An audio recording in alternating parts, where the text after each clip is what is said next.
Yeah. Los Angeles.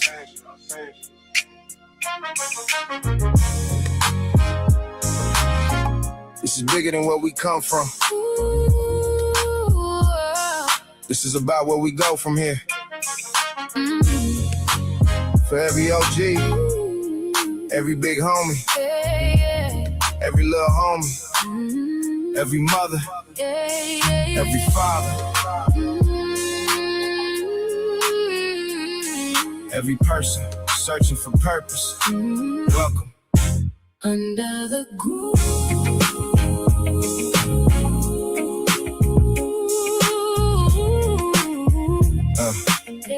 Under the groove. Under the groove.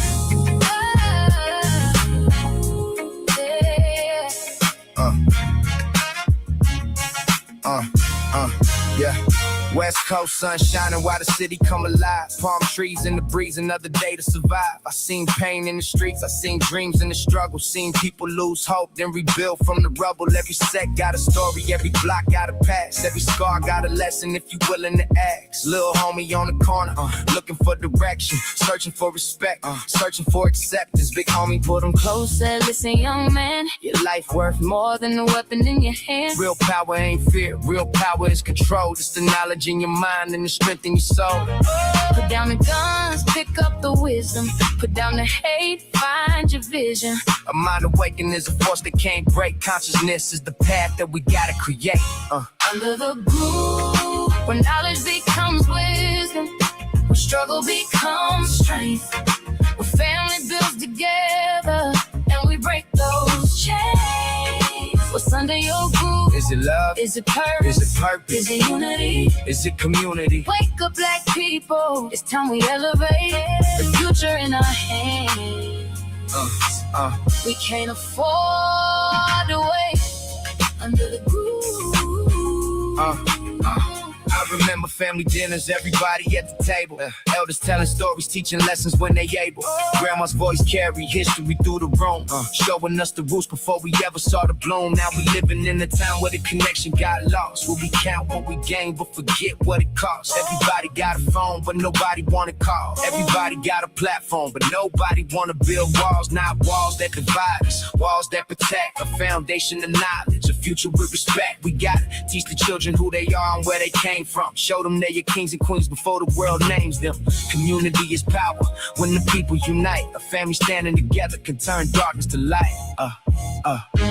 Under the groove, when knowledge becomes wisdom, where struggle becomes strength.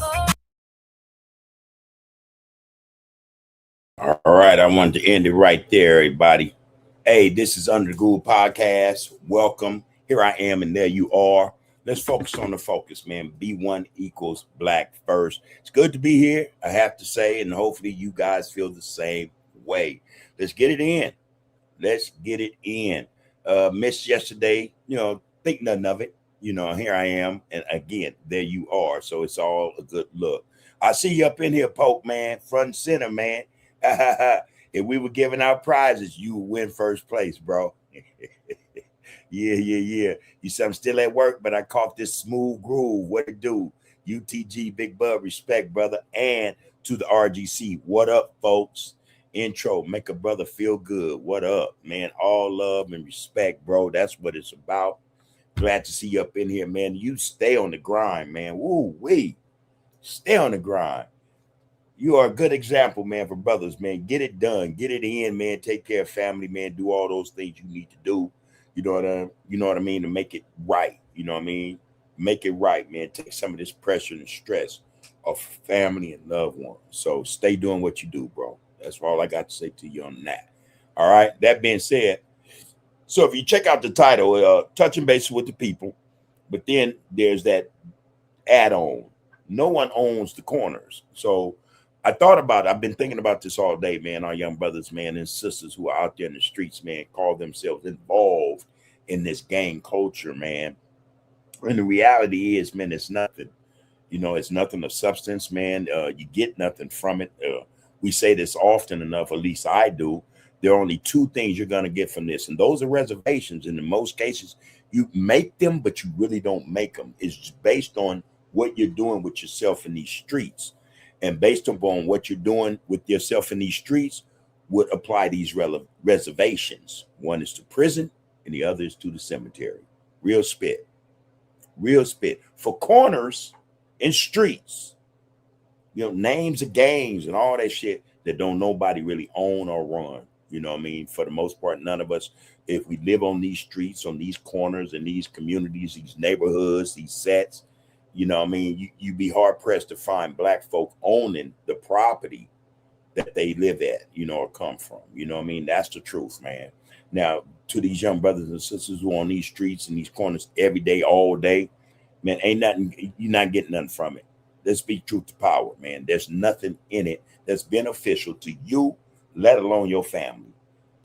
In other words, man, what's going to happen or what could happen as a result of your lingering, hanging out, man, laundering, game banging, all that shit is going to tax your family.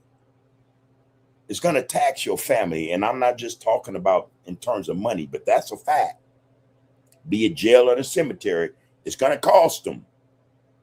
But it tax your family also emotionally with stress. You know what I mean? A lot of stress, man.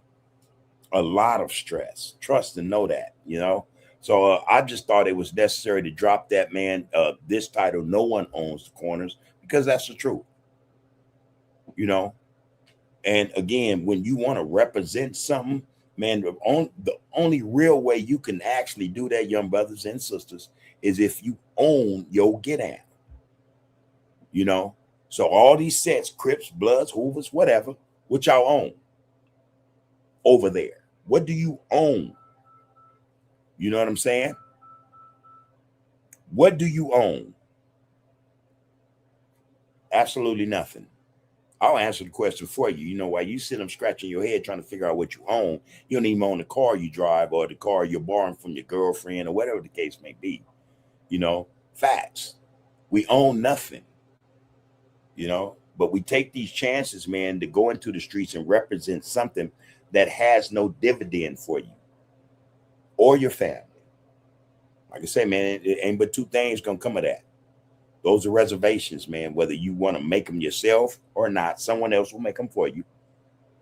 Prison or the cemetery. Them is facts, man. Them is facts. And that's coming from somebody that know.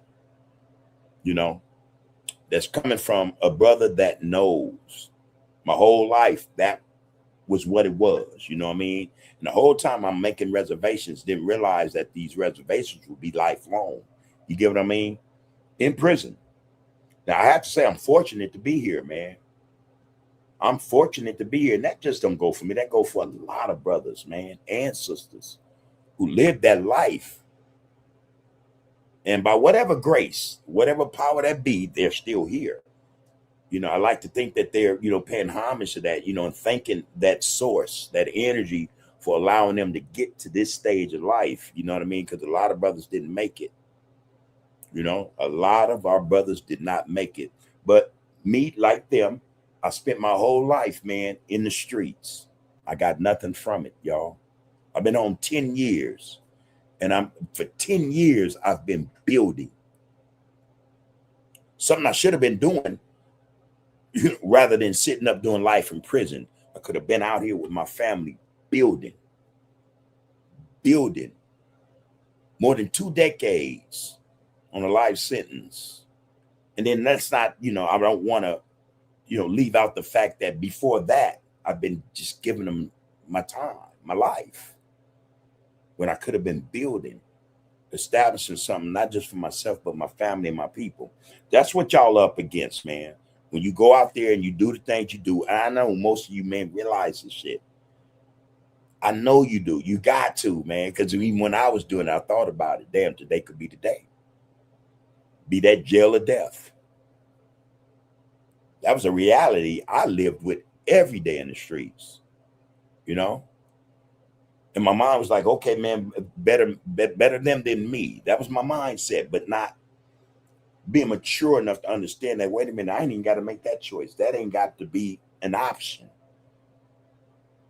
You know, I didn't realize that till into the life sentence that, damn, I made a lot of bad choices.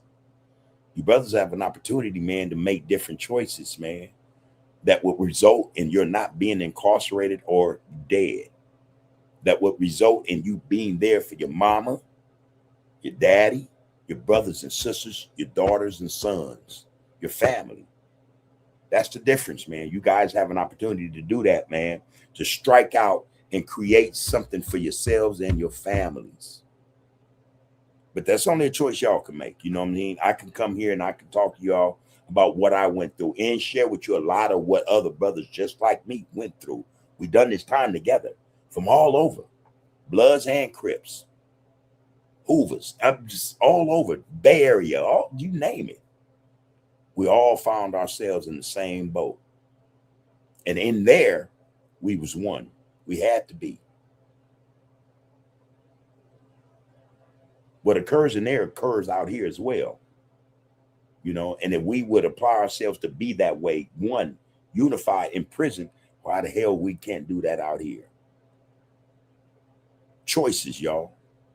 Choices that are made based upon determinations that we see in play. We all know the system is against us. We all know that. You know, you can be a young buck, you know, one of them YNs and still know, whoa, when the police see me, they react differently than when they see somebody else that don't look like me. You know, this shit is already set in stone. Y'all know this shit.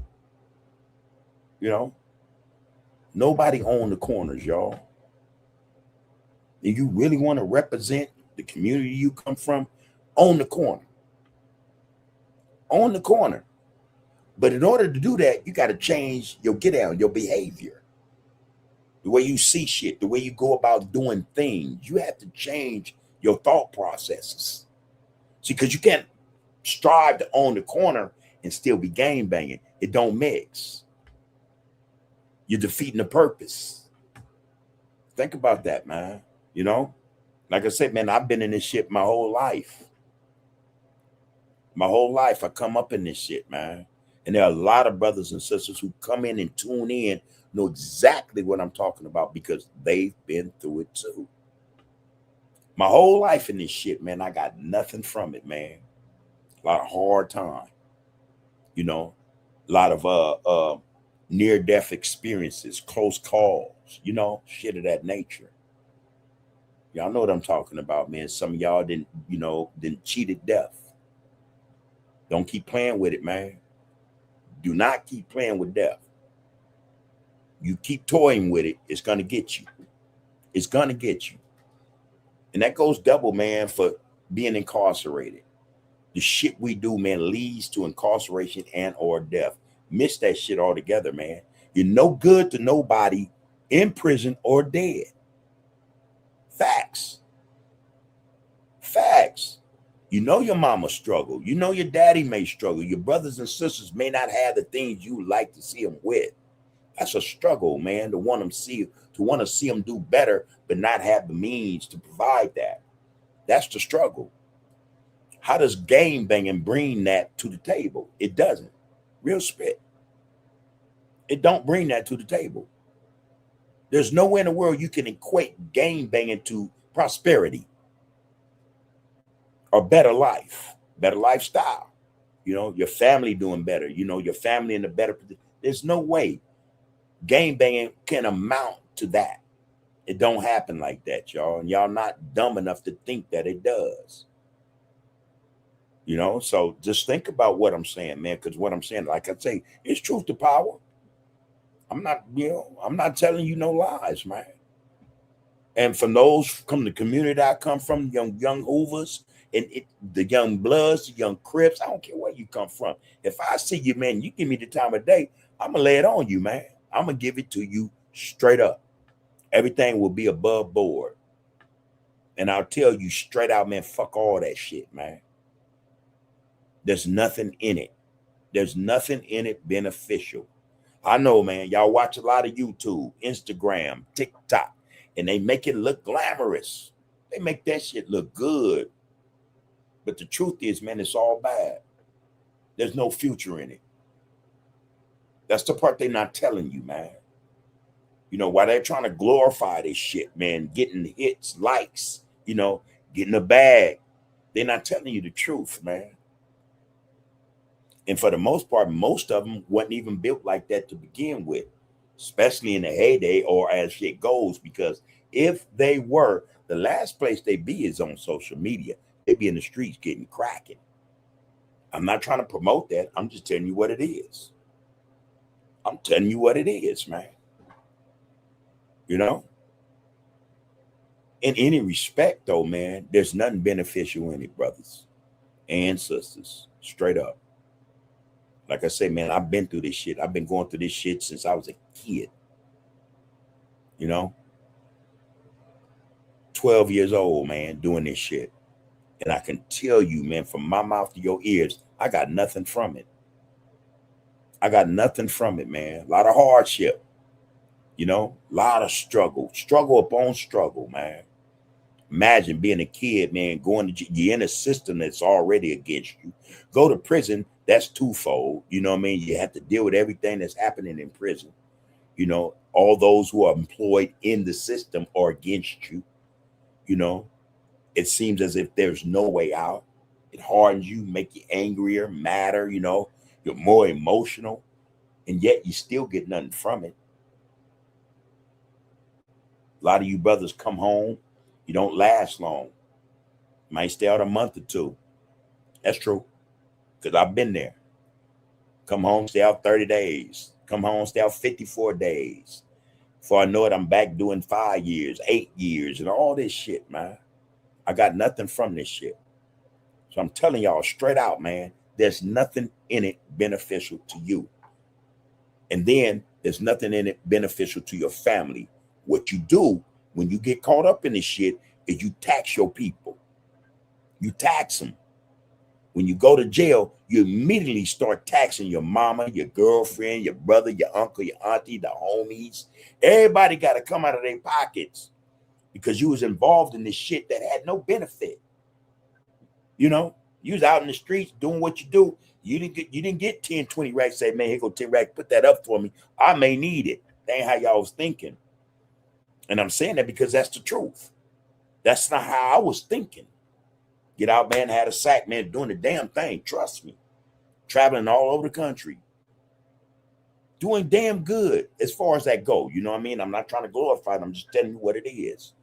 And yet I didn't think enough to say, hey, man, let me set this nest egg over here. And, you know, so if something happens to me, I'm straight. Something happened. The nest egg I had separate from anybody that could actually, you know, help me. I didn't give it to them. I didn't say, hey, man, you know, hard times. Look out for me. Got in the system, lost everything I thought I was building. The foundation I thought I was erecting for me and my family, it all crumbled.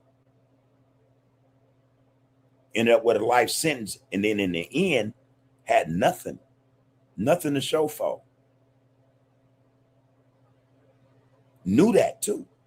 I knew that. 5 years into the life sentence, it all had ran out. You know.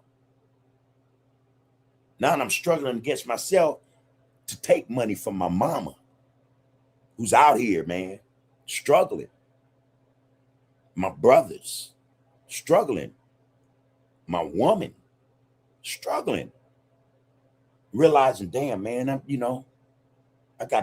gotta get something, you know, but don't want to do that because I know I'm built different. I know I ain't supposed to do that. But that's what it comes to. That's what it comes to. We end up taxing our people for our mistakes, for the choices we made that don't pan out, man, that ain't beneficial to nobody. We tax our people and we take that money and guess what we do with it? We give it to those who are really doing us the most damage. Damn. Our people working super hard all day, every day, man, to pay the bills. And here we come ask for $50, $100. We need a package. We need commissary. You know, some of us want to buy some drugs and all this. We got to call folks, man, to get this shit. We're taking from them. They out in the struggle. That's not to say that those in prison are not in the struggle, that they're not living. They're alive. There's a struggle in there as well. But they out here, man, and we got to get it. Hey, man, I need this money. Help me. We're not thinking about, man, they got bills. They got shit they got to do. And I'm calling them, damn, like a peon, like a dude who ain't got his shit together. I can't ask for nothing. I can't take care of myself because I'm in prison. I need their help. That shit hurt, man, when you really think about it. Any real man and or woman in there, they think about it, they say, fuck, what am I doing? What did I do? Damn, I fucked up. I used to tell myself all the time, Bub, you created a mess right here, man. You know? So rather than be on my mama about a $50 money order or a package or something, I said, all right, man, let me ride this out. This is my mess. Let me figure it out. I took that initiative. I figured it out, you know what I mean? But I was still in prison. You know, most brothers don't take that initiative to figure it out and do for self in a situation or a spot they got themselves in. First thing they do is run to the payphone or to the state phone or the tablets. Now they got tablets. First thing out there, hey man, I need some money. Send me 50. Jay, pay me this, man, and it's going to somebody you don't even know. So they paying the next mug to get that whatever they buy, you know what I mean? Or they paying the commissary, they paying the prison, they paying the package people. They ain't your money. Ain't nothing you earned. Nothing you went and got when you on the streets. Just your people's money out their pocket that you need to spend. It's cold shit, man. Think about it. So we tax our people when we go to prison. And the longer we in there, the longer we continue to tax our people. There's a lot of people out here, man, who got one of y'all in their heads. Damn, I done gave this mother mucker shit, $5,000. He'd have been in there 10 years. Now times that by 2 or 3 or 4. Taxing the people to keep you up, keep you sustained, surviving in prison in a situation you put yourself in. They got to pay for that. Come on, man. Come on, man. Now that's on one hand. What about if you die? Somebody take your life. What we doing? Barbecues, fish fries, car washes, passing the hat. You know, and some of these people that's giving money, that's willing to go out there and do, they done told you how many times, hey man, knock this shit off, bro. This shit ain't gonna end well. You're gonna be gone and we got to be paying this shit. A lot of you dudes want to do this, won't even let people put life insurance on you. So when you gone, guess what? Shit, $10,000, you need to take more than that to bury a brother nowadays. Way more than that. You taxing the people for your bullshit. For your bullshit. Real spit. Either or, you in your people's pockets for decisions you made that you didn't have to. You know, what they say, well, Bub, you know, I'm on the set, I'm in the community, and the homies is saying 1, 2, and 3, A, B, and C. What I do? Be a man. Hey, homie, yeah, I love the set. I love the hood. I love my community, but I ain't finna get in that, bro. That's gonna cause too many problems for me and my family. That's gonna cause problems for you, because you trying to pull me in this shit. Hey, man, you better believe, man, the first phone call I'm making is to you. And I need 1,000 off the top. Guess what that reaction gonna be? You gonna pat that blunt, motherfucker, you tripping. You know? Come on, man. We gonna do this shit, do it. But do it in a way that, man, it ain't about no bullshit. It's about building. It's about ownership. You know? It's about being responsible and accountable. You don't own your corner, man. You don't own that set. You don't own that street. You don't own none of that shit. It ain't yours. But you walking around like this your shit. Anytime the police come, you running. They chasing you off your shit. How that look, man? They chasing you off your shit. That go for anybody, actually. They come through right with guns, whatever. They chasing you off your shit. Now, if you own it, you got a different connection to this shit. You know, a whole different get out. And you telling the brothers, hey man, nah. We trying to build over here, man. We want that house, that house, that house. We want the fucking strip mall. We want all this. And in order for us to get that, we can't have none of this. Be a man. Speak truth to power. Otherwise, you're just going to be another follower. And that's how we come up. A lot of us came up just like that. I was a follower. I had to go through the ranks, man, to get to where I was in this game. And it took me a long damn time to realize, like, damn, man, this shit ain't even worth it. It ain't even worth it, man. Real spit. You brothers are wasting your fucking lives, man. And you got people in the cut, they're grinning, they're laughing, they love the fact that we're so ignorant to the point where we'll waste our lives for nothing. And in the process, we'll have our people paying for this shit. Paying for nothing. They're paying for you because you done nothing, but they're paying. Come on, y'all. It's 2026. The door's open, man. The window's open for us to do whatever the fuck we want on a real level. All it takes is individuals, man, willing to make the choice, man. And you brothers, man, you got to make the choice. I'm telling you, if you don't, someone else will. And they got it already set up for you. Like I said, those reservations, they don't leave.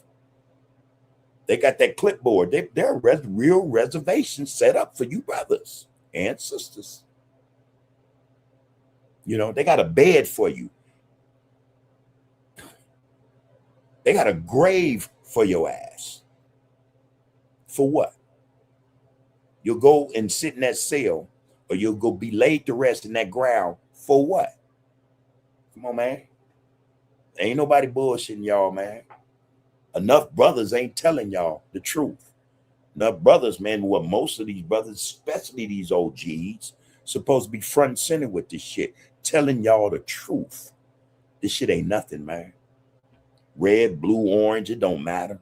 Black, green, yellow, brown, it don't matter. None of them rags matter, man. None of that shit matters. It gets you absolutely nothing. A lot of you dudes go to jail, man, and start singing like canaries. Then you start pimping your people for commissary, for packages, all this shit, for a sack, a hit, a drink. Well, man, that's some bullshit, man. It says a lot about you. Like I said, I had to sit up and analyze that shit my damn self. Hey, I didn't want that to speak for me and who I am. You know? The hell, I got myself in this, man. Damn, man, I realized I fucked up. But my mistake shouldn't have to be the burden for my people who are still out there in the struggle. In the fucking struggle, man. But you didn't caught you a case and you ain't even connected no more. You ain't even understanding the struggle still exists. The struggle is ongoing. You in there, man, la-di-da. I want a cell phone. I need $2,500 for a cell phone. Come on, man. Man, stand up, man. Stand out. Do the right thing, man. This shit that y'all own, man, is some bull crap, man. And I have to say, man, if brothers was getting at us like I'm saying to you guys back in the day, chances are I missed a whole lot of bullshit. But that wasn't in the cards because they removed all them brothers, all them OGs or big homies, so to speak. They came through, man, and swept them up and left us with no leadership, no guidance, no structure, nothing. Guess what happened as a result? We turned on ourselves. We turned on ourselves. And as a result, a lot of brothers ended up dead and in prison just for turning on themselves. We got brothers to this day who are still there, because they were gang banging. And I'm pretty sure the majority, all of them will tell you it's some bullshit, man. I kick myself in the ass every day for falling for this shit. I kick myself in the ass every day, man, for over 2 decades, falling for this shit. I watched the brother, well, I didn't watch, but I had learned the brother lost his life to this shit. Had a lot to do with bringing him into this culture. Helpless, man, helpless when I got the news. Then thought about it like, oh, fuck. I have a lot to do with that. This is what y'all passing on, man. This mindset, you know, this mentality, you know, this culture. You passing it on to others, man, who have a chance, right? But we're not seeing that part.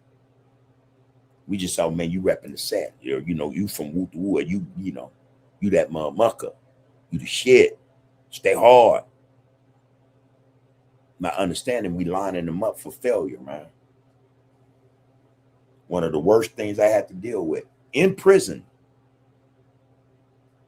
losing my brother to the streets, to gang violence. How many mothers, man, can speak to this? How many fathers, how many brothers and sisters, how many sons and daughters have the same story from everywhere, man? From everywhere. Too many to count. I actually thought about trying to do a collage of every brother we've lost, let's say since 1980, 1979, when the shit really got out of hand. It's too many, man. Los Angeles. We ain't got nothing for none of those losses, man. We got zip for any of them losses, man. We haven't benefited in no way from not one of those losses. One of those lives, man, it was all for nothing. And it paid nothing. We reaped nothing from it. We don't own shit, y'all. We don't own a damn thing. Real spit. So when you want to stand out, walk up and down these streets, be it Hoover Street, be it Main Street, be it, you know, San Pedro, be whatever street, man. Crenshaw, whatever. Vernon, whatever. You know, be they Bloods or Crips. On shit, man. And can't nobody for none of these sets who've lost homeboys say it was worth it. That as a result of it, the set benefited. That's some crap, man. If anybody say that, if anybody says that, that's your cue. Just get the hurry up and get away from that individual. Truth to power, man. So they took all the G's. They left us with no, they left and we were left with no instruction, no real leadership. You know, and back then them brothers was a lot, you know, they were tighter. They'd been through the joint. They understood blackness, although they were involved in that activity. They had a certain mindset about how they did shit. They went and got them brothers, man, real quick. And we were out here naked. So a party started, you know, somebody step on the shoes, somebody say, man, did that and that, and boom, powder keg. I'm willing to wager them people understood that. This is why the sweeps occurred. This is before the Olympics, 84. You know what I mean? This shit was happening, man, in real time, man. They were removing brothers from the community who could have very well led individuals in a different direction, especially when we're talking about this gang activity shit. They removed them. And we were left defenseless, naked. We didn't know shit. We were kids, man. You can't leave a kid, man, to his own devices with no training, no structure, no guidance. Shit. You're gonna fuck everything up. Gonna mess up everything, man. Lord of the Flies. You know? Think about that shit. But you brothers are here now. And there are brothers who've been through exactly what I'm talking about, who made it out, who are still alive. And that's a goddamn blessing, man. We are the fortunate ones. And being as such, what are we giving back? Whole lot of them, nothing. Yeah, it left a bad taste in a lot of the mouths of brothers who was a part of the destruction of each and every one of our communities. And I'm telling you, a foul taste, so foul they don't even want to go back to it. They didn't wipe their hands clean of the whole situation, a situation that they helped, some of them, to create. They're not willing to step to the plate and tell you young brothers, hey man, this is some bullshit. Yeah, man, love your community. Represent it. But how do you love it? How should you represent it? For real, for real. For real, for real. You dudes walking around lost, man. More lost than we were. And it started with our generation, the generation I come from. This collapse. And then that would include even, the Crips and Blood, feuds or whatever. Shit went all bad. Bloods as well were taken from the streets. Them young Bloods, man, were left at their own devices. Shit got crazy. And it hasn't changed. It's just gotten worse over the decades. All right. I'm just saying to you brothers, man, if I'm not a good enough example, man, who will be? Who is? Let me know. I'll contact him. I'll call him. So I'll pull up on him, man. Hey, brother, man, how you doing? Da-da-da. What we gonna do? How can I help? Here, at your disposal. You need this? You need, hey, we got to save our brothers. We got to make sure they don't go through what we went through. Because we know ain't no future in that shit. Again, there's no future in it. Be you incarcerated or in the dirt. Your future's done. It's over. If you got babies, they're going to grow up without you. Should you get out in 40 years, 50 years, they don't want to have nothing to do with you, man. They don't know you. Even if they come to visit you, ain't going to be no respect. Because as they grow, they're going to begin to ask themselves, why did my daddy or my mama choose this shit over me? Valid question. Valid question. That's no different from a daddy walking out alive of his babies to go and do whatever, deadbeat, absent father. Come up 30 years later. Hey, baby girl. What's up, young blood? Or what's up, young one? Da da da da. Mug's gonna looking like, man, get the fuck out of here, man. We've been going through this shit, man. And where was you? Absent. Y'all think that should make a difference whether mother dead or in jail or just left, abandoned you? It don't make a difference. It's all the same thing. It's all the same thing. There'll be no respect for you. I'm just speaking truth to power, man. Yeah, I'm pretty much telling you what it is. And so for those of us who make it out and we try to make amends for our absence and everything, that's a struggle upon, again, it's a struggle compounded upon the struggles that already exist. That's what's waiting on you. Should you make it out of prison? That's what's waiting on you. Should you end up in the grave, at some point, that child is going to grow up and say, damn, well, he made his choice. He made his choice. Damn, it should have been us. It should have been me. Reality, man. That's real spit. You got babies, man. You're supposed to be there with them babies. You're supposed to be raising them babies. Be they 1, 2, 3, 4, 5, 6, 7, 8, 9, 10, 11, 12, 13, 14, 15, 16, 17, 18, 19, 20, 21. Even when they become grown, your mission, your responsibility is about your seed, man. A lot of y'all ain't gonna get that till it's too late. Again, I'm just speaking from experience. I'm just saying. I'm just saying, man, what the truth should be or what should be said. You know what I mean? My mouth to your ear, man. Don't nobody own none of that shit, man. Y'all killing foe, man, hanging out on, man, doing this. You don't get nothing from that shit.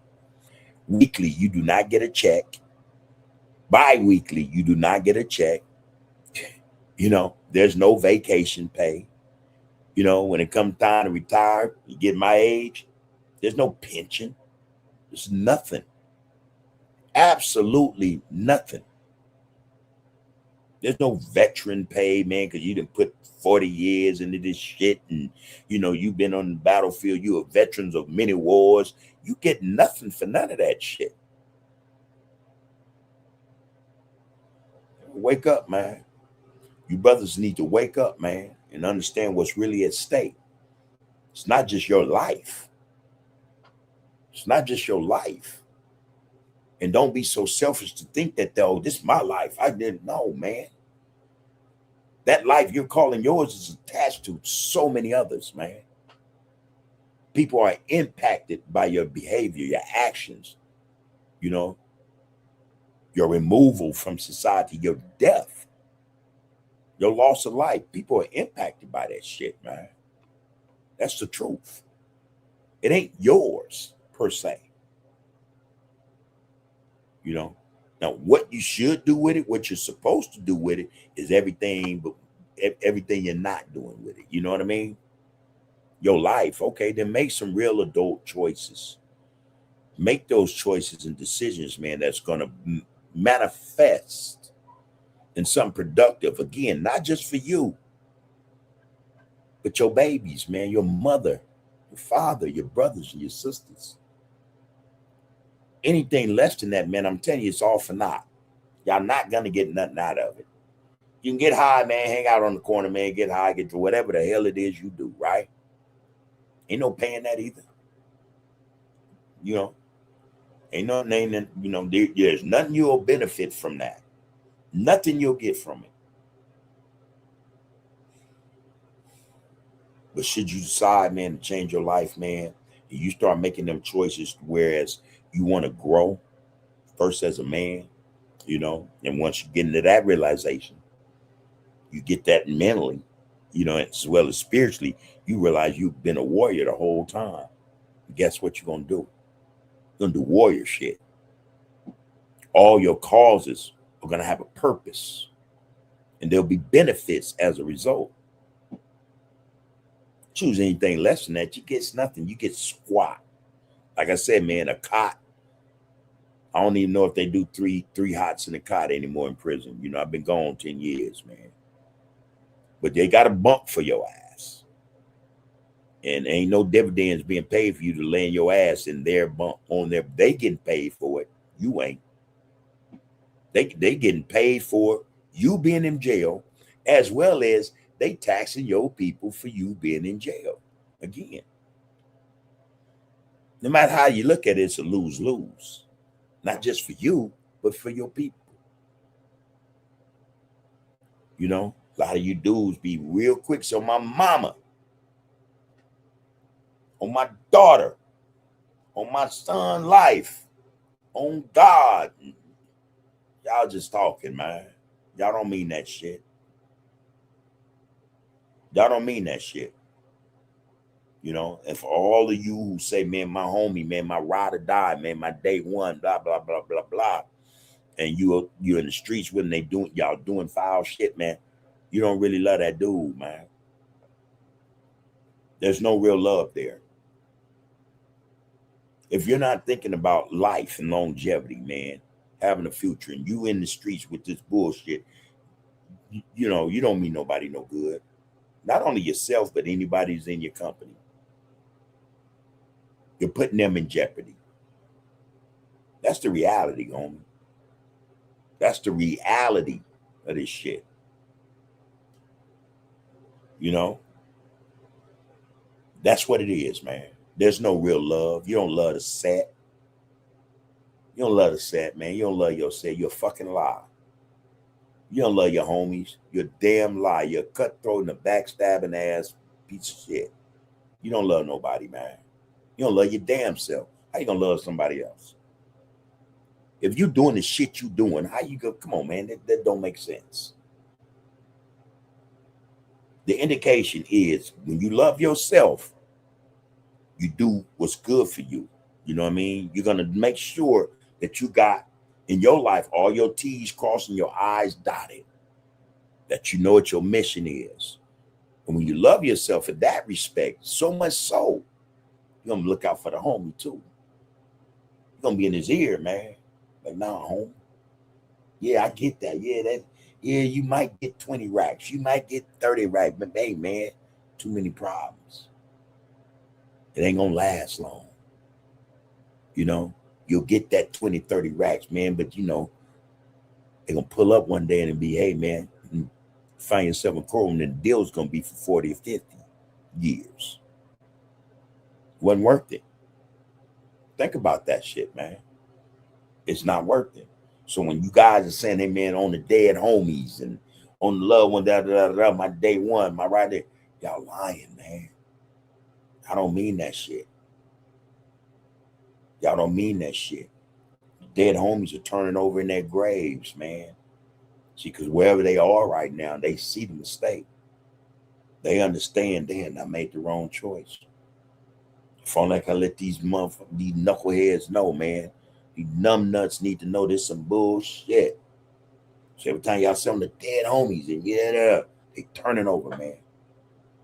They're doing somersaults, Arabians in their caskets. Because y'all don't mean that shit. You're not representing your set, man, like you say you love it. Your set, man, we don't own nothing on it. It's dilapidated. It's impoverished. Ain't nothing over there, man. Graffiti on the walls, liquor bottles and cans everywhere. You know what I mean? That's about it. You don't love your set, man. You don't love your set. And that's easy to claim. That's easy to say because if you did, you'd love yourself. You don't love yourself. That's why you can't love the set. Real spit. You know, and some of y'all may not agree. I'm pretty sure probably more than half of y'all don't agree. That's fine. I'm telling you like it is, homie. I ain't got no reason to lie to you. Yeah, I was from Hoover. But the reality is I didn't love the set, homie. I didn't love the set. Because I was bringing to the set a lot of bullshit. A lot of detriment, man. A lot of grief. You know? I was helping to impoverish the set. I was helping to tear it down. You know? Disrespecting property. All kind of shit I was doing. I'm only able to talk about it because I did it. And I'm pretty sure this is what y'all doing. I love the set. I love the homies. Like, hey, man, let's go. You know what I mean? Why would I subject somebody to that? Why would I say, come on, man, let's go. Time to go. I didn't have their best interests at heart. I wasn't thinking about, hey, man, they could lose their lives fucking with me on some bullshit. And that goes double for anybody that said the same thing to me. When we love the set, man, we take care of it. We make sure no harm comes to it. How do we do that, man? By, man, carrying ourselves a certain way. Not being with the bullshit. You know, we're building it up. You know? Little C-Loke over there got a house he just purchased, man, on what street. You know? Homegirl Lady Luck got a house over there, and they helping to build it up. You know? Brothers and sisters are involved, and they're flipping that shit. And then, you know, next thing you know, baby C-Loke got one. Baby Lady Loke got one. You know, they're building the setup. They renting to the people. Homegirls and homeboys, fresh out of jail, got someplace to go. They rubbed enough elbows to where they know how to get brothers and sisters jobs and shit. And make sure they here. Make sure they stay here. And see the example that's being exposed to them, being given to them, to bring them into this, just get down. That's love for the set. That's love for the set, man. You can't deny that. Can't deny it, man. When you love the set, you do what's best for the set. And the set is everybody. The hood is everybody that's in it. You don't want no harm to come to them. You want to make sure they are right. You know, we want to see ownership. You know, we want to see entrepreneurs. We want to see a community that's not impoverished, but flourishing. You know, when we see our young brothers and sisters, they got backpacks with books in them and say, yeah, man, I just finished this engineering course. Oh, I just passed my bar exam. You know, doing my thesis, man, for my doctorate. Love for the set and the people in it, man. Period, point blank. You cannot deny that. You know, it's not love for the set when we got individuals, man, old as me, still hanging out with the bullshit, telling young ones, oh man, I know y'all gonna ride, man. They ain't let them get away with that. Fuck them. But they don't love the set, they don't love you. You know, that go double for these cats on this internet, social media, but they always putting in y'all face bullshit that don't get you nothing but a lot of trouble. Because the way this shit is designed, it puts that shit in your brain. You might have a drink, might have you smoke something, whatever, and the next thing you know, you thinking about this bullshit. And you reacting to some shit that ain't had nothing to do with you. But that's the game they play. They don't love y'all no more, man, than mugs on the set love you. Think about that shit, man. Think about that shit. You love the set, represent the set, man. Represent it right. Represent the hood like you supposed to. And the only way to do that, man, is to take care of it, man. And make sure that everybody in it is safe and sound. You know, got something going on. Ain't nobody looking for them. They ain't looking for nobody, man. We on a mission, man. We trying to grow. We're evolving. You know what I mean? We finna do. That's love for the hood, man. That's love for your set. Anything short of that, man, it's a bunch of bull crap, man. It ain't gonna lead you to nowhere but jail or the cemetery. Real spit. And if it's any old heads out there, man, and they pushing this bullshit, they busters. Always have been. And will continue to be to the day they die. If they not telling you brothers, man, what's really right, what's righteous, them y'all enemies, man. Them your enemies. Cause they telling you to go do some shit, they not gonna do their damn self. They pumping you up with shit that they not even about. Real spit, man. They hard around each other. But outside of that, soft as marshmallows, man. Not real men. Real men don't do that type of shit, y'all. Real spit. All right. So I just wanted to say that, man. I wanted to let you young brothers know, you young sisters know, we ain't owning nothing. Y'all don't own nothing. You want to be some stumped down individuals? Get ownership of some shit. Own your set.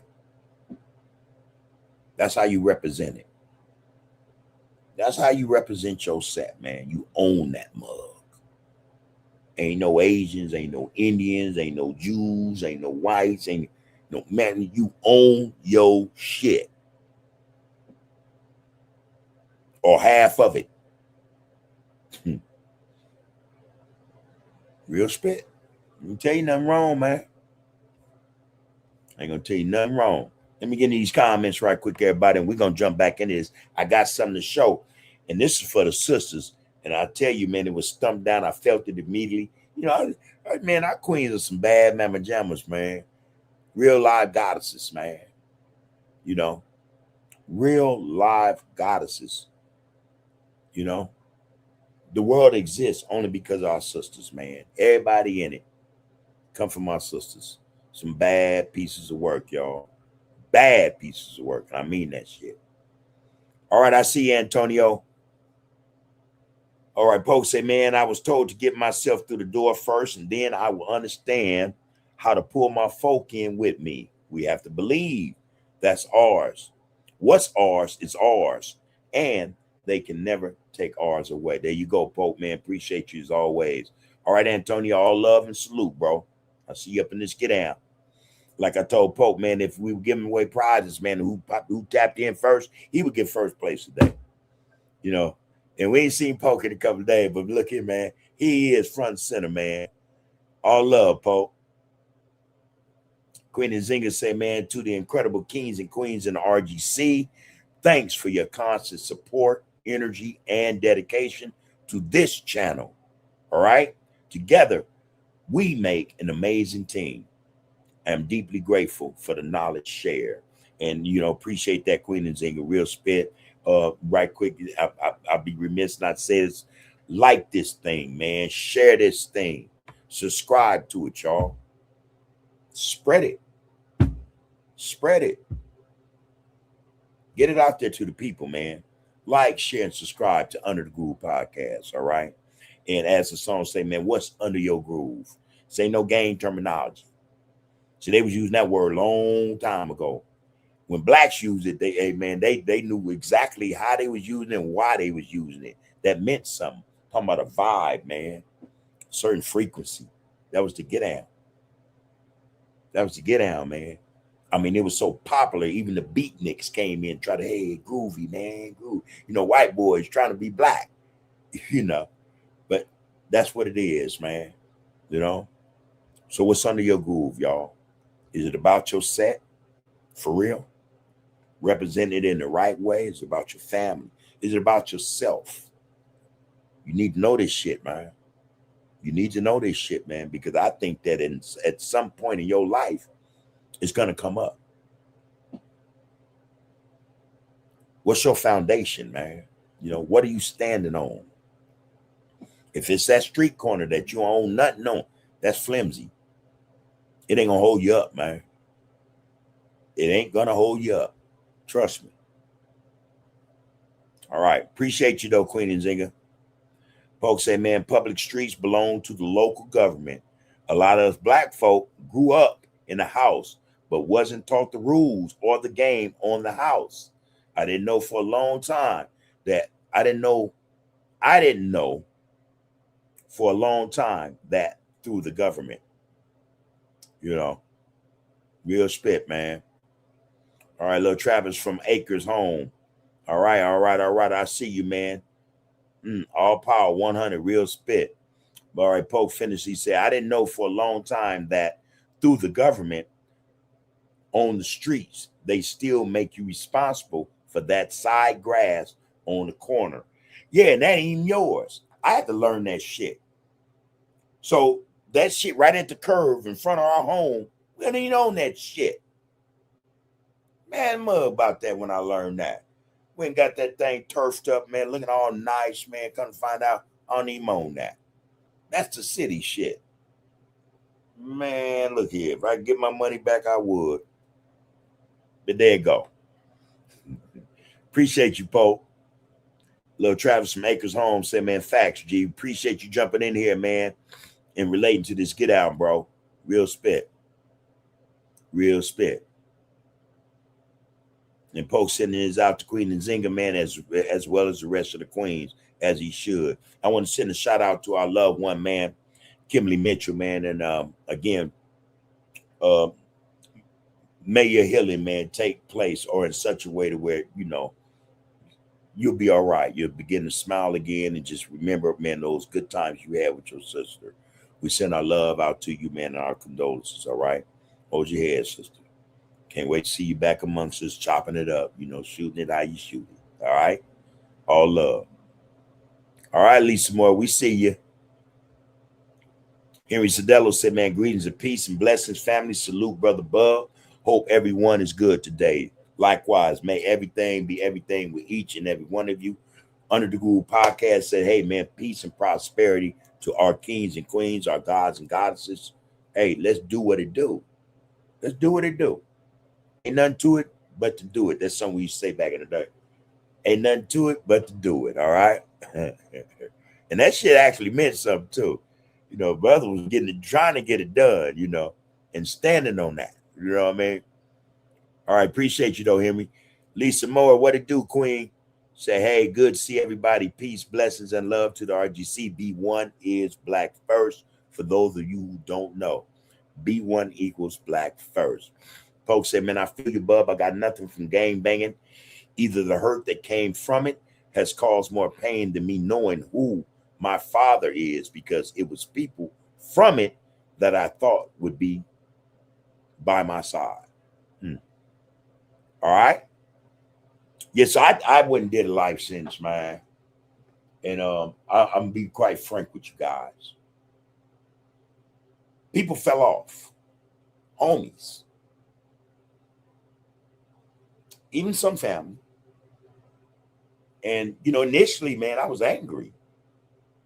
I was angry, you know,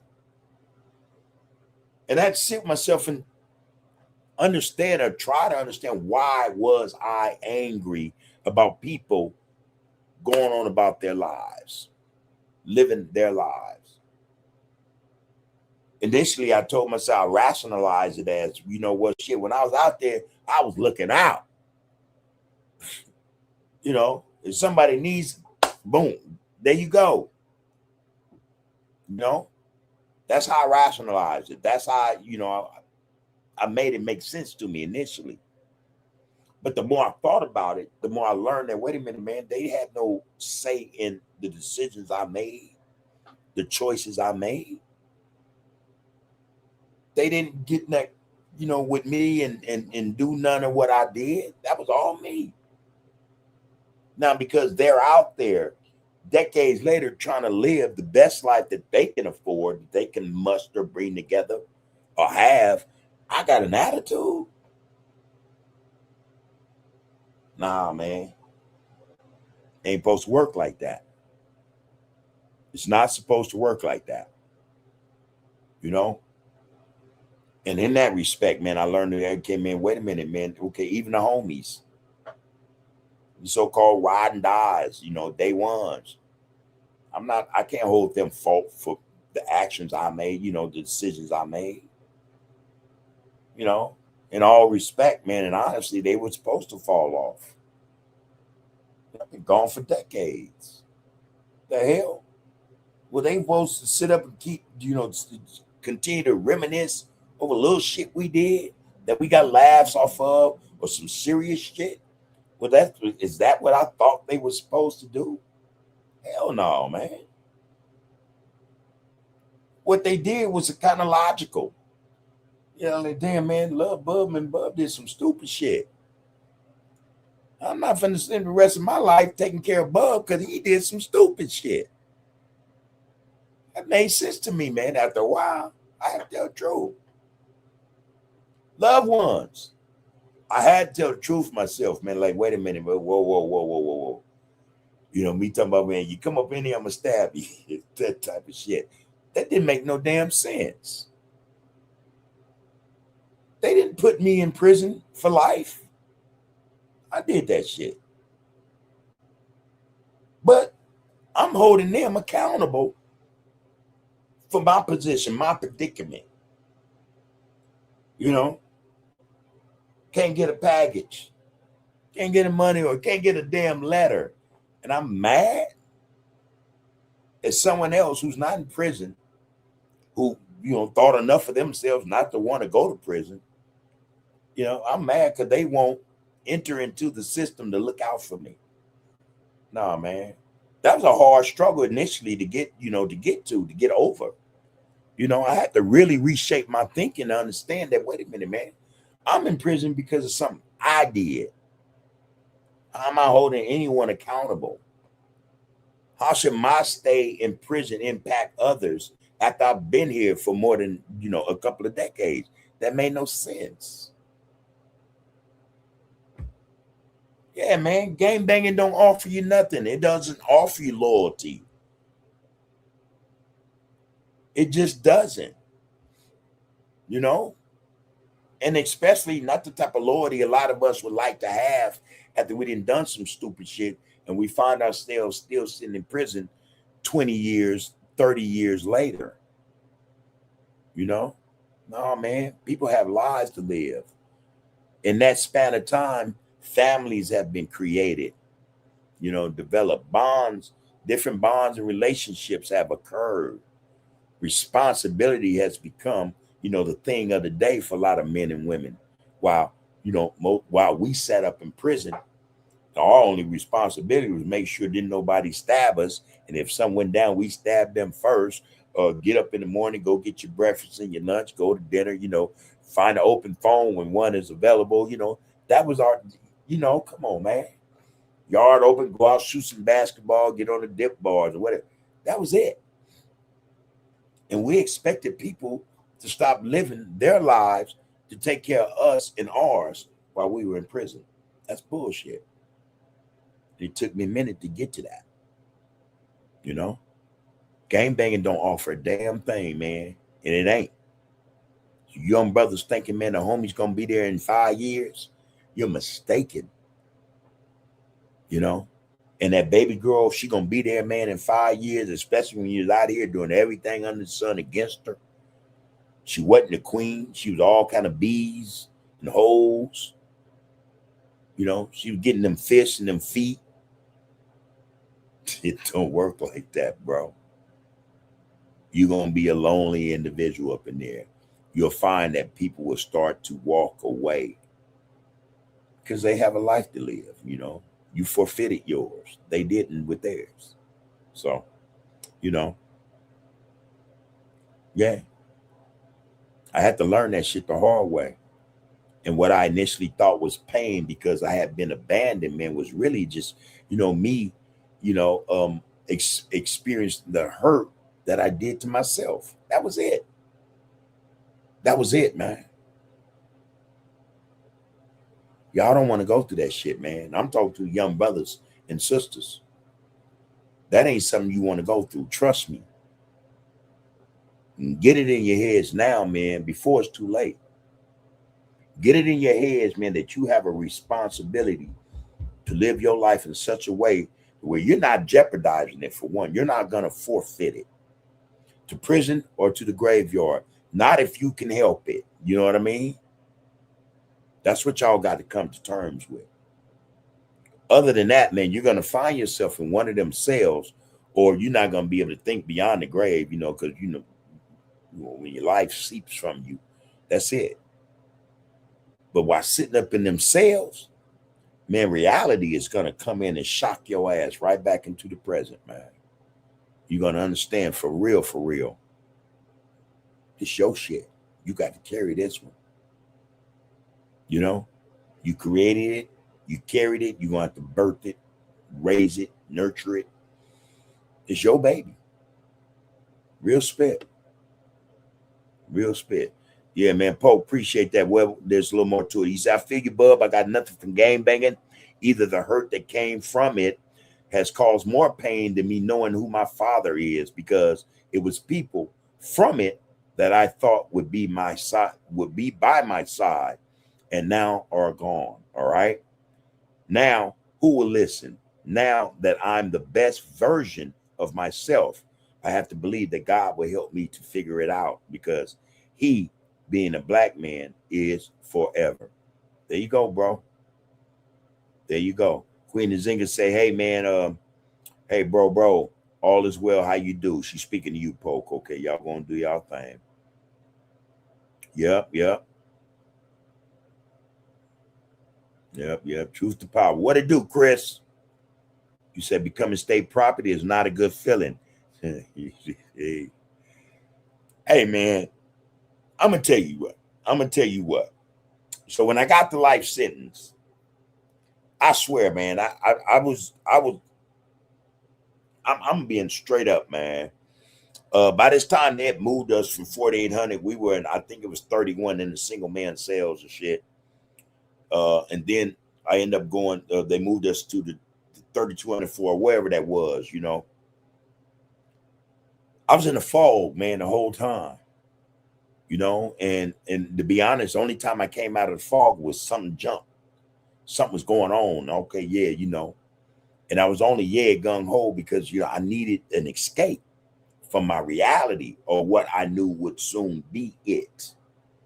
Life in prison plus 15, 16 years. All right. I was a zombie in the realest sense. The only time I came out of that fog or that numbness is when some shit, you know, like a zombie see flesh walking. It ain't a zombie. See, oh, I come out of it. I'm chasing, you know, I'm active. As soon as it's over, boom, I go back into this state. It was depression. It was depression, man. I worked my way through that. By the time I caught the chain, got to wherever I was, man, it was like, all right, damn. What you gonna do, man? And myself kept telling me, shit, I can do. So I said, hey, man, fuck it. Life sentence, I don't give a fuck.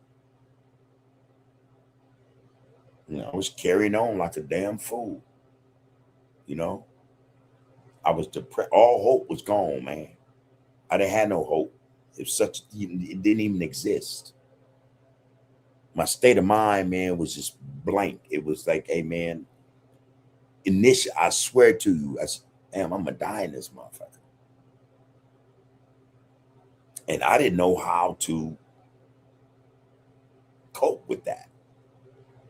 Other than, okay, well, you know, being a damn fool. It was as if I was trying to hurry up and help it get there, you know, dying in that mud.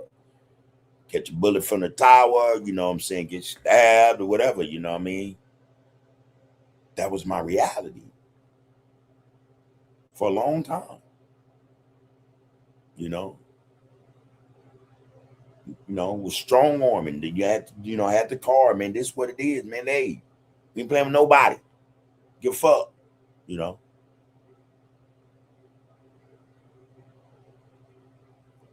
That was all that made it worse. That made my existence in prison with a life sentence plus 16 years worse.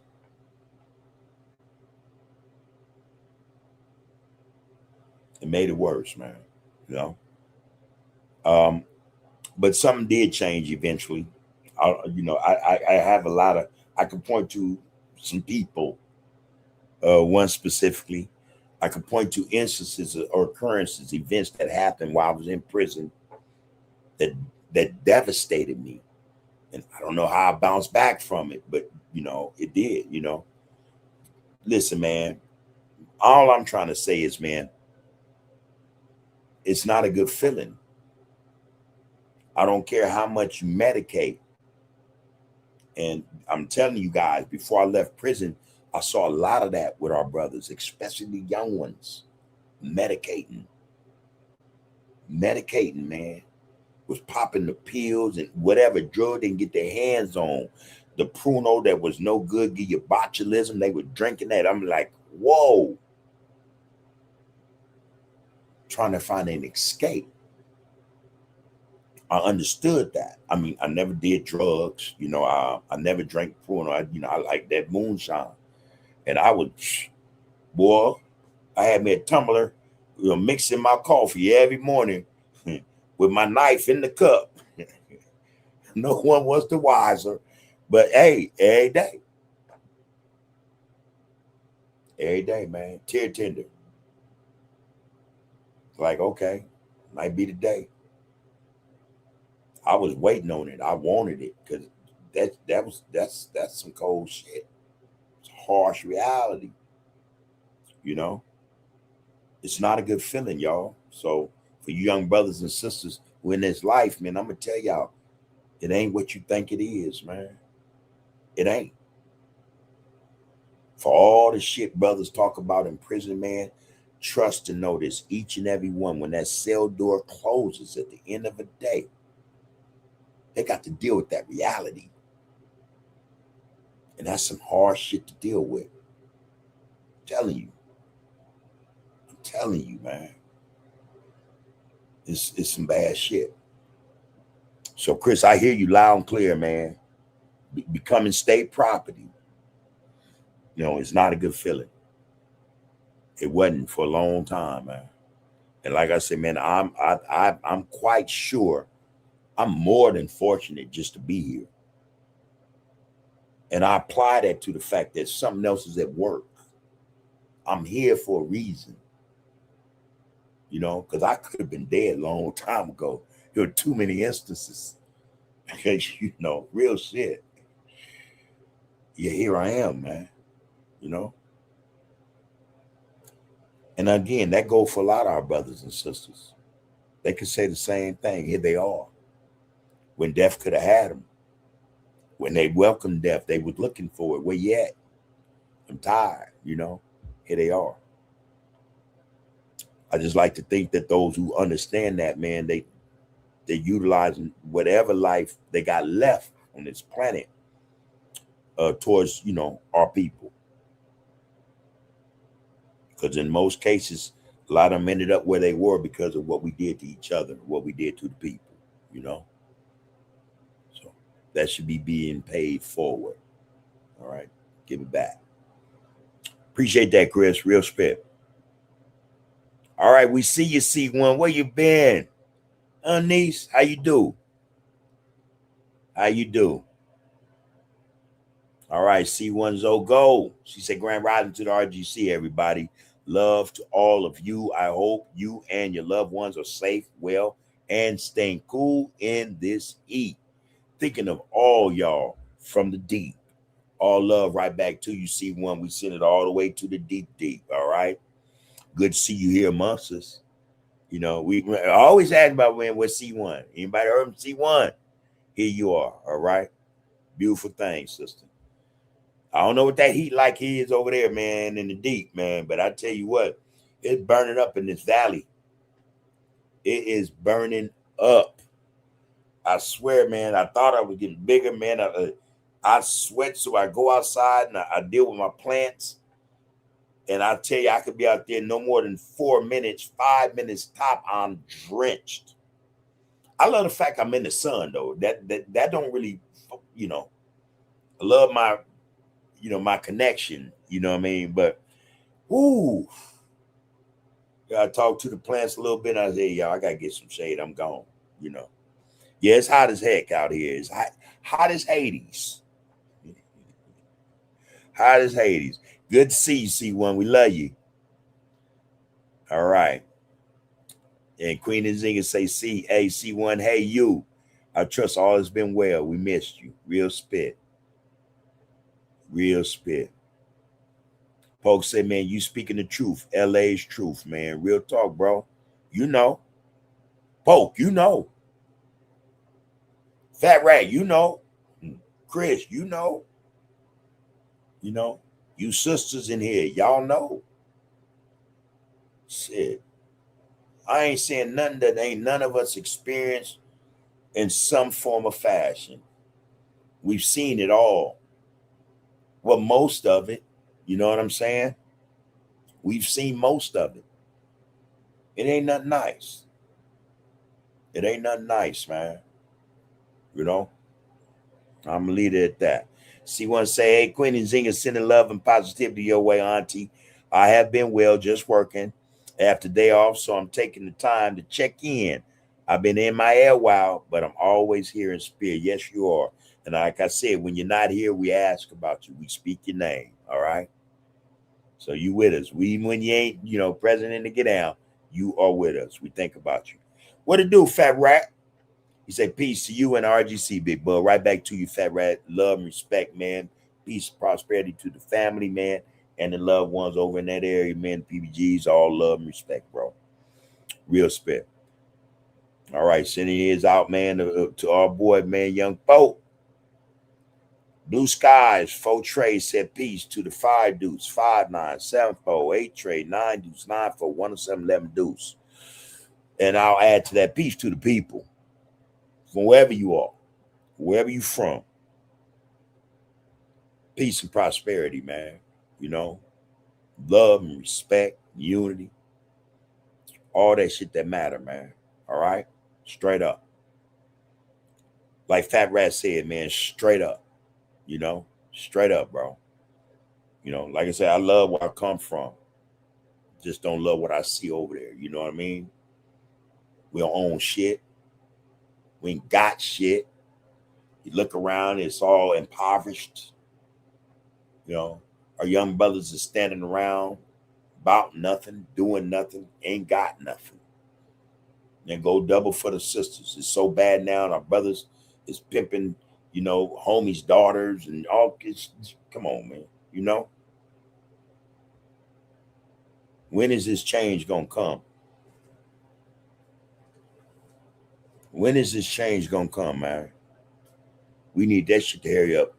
Quick, fast, and hurry. Get here. We need brothers to quick, fast, and hurry change their mindsets, man, and bring something to 5 deuce, 5 9, 7 4, 8 tray, 9 deuce, 9 4, 107, 11 deuce. Bring something different to this. Get down, because we need it. We need it. And I don't care what Hoover you from, be it California all the way to New York. It don't make me no damn difference. One thing I do know, motherfucker, we ain't living large. We don't own shit. I'm just saying, dog. I'm just saying.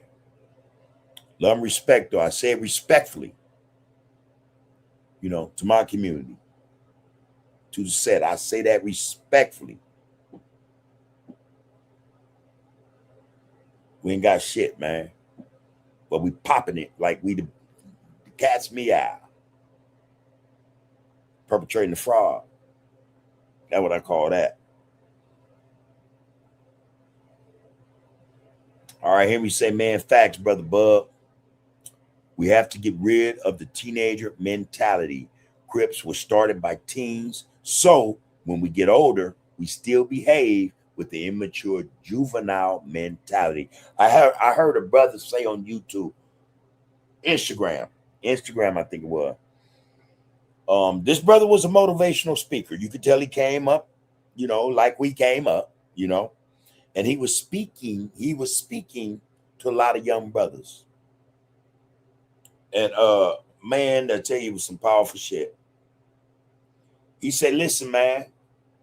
He said, the reason why a lot of us act the way we act when we're adults, because there was some type of trauma that occurred when we were younger. The problem is, or the fact of the matter is, we haven't gotten to the point where we dealt with that trauma. So we continue to act at that stage or age when that shit happened to us.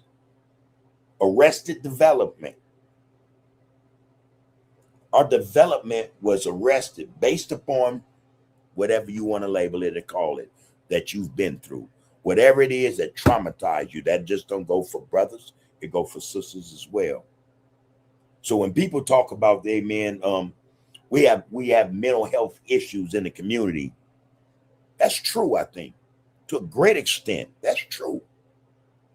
A lot of us have not dealt with those issues or that issue from way back when. So we tend to keep acting at that stage of mind when that trauma or that issue happened.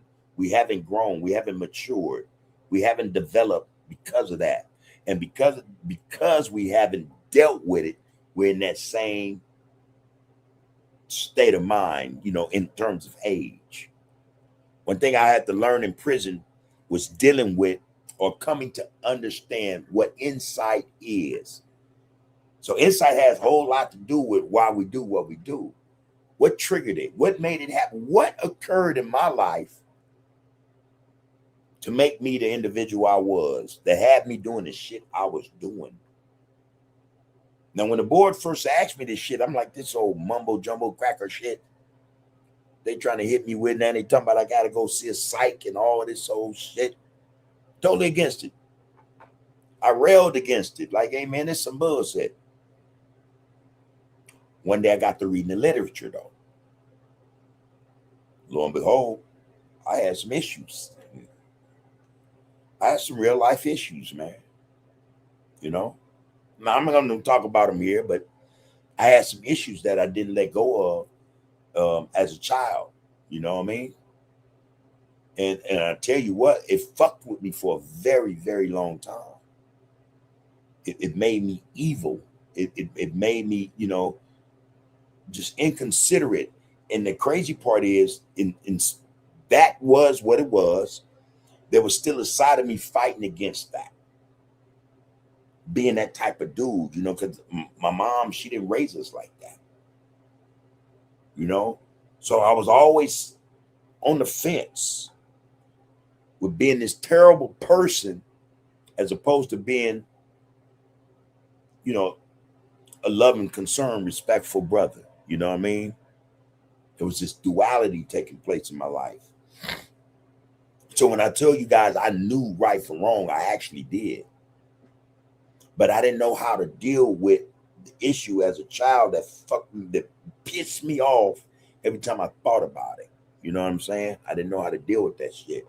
And I carried it with me all my life. All my life, man, until about 2012. A long time.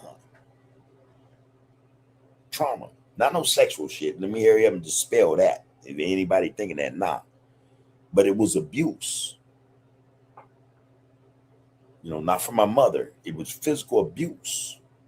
And I couldn't, I couldn't get rid of that shit. I recall seeing this individual as I got older, and in my mind clicks that I got you now, and that's what it was, and even then I still couldn't let it go. I still couldn't let it go. And it fucked with me my whole life, man. So when the brother is standing in front of these children, he's saying to them, I think it's some solid stuff.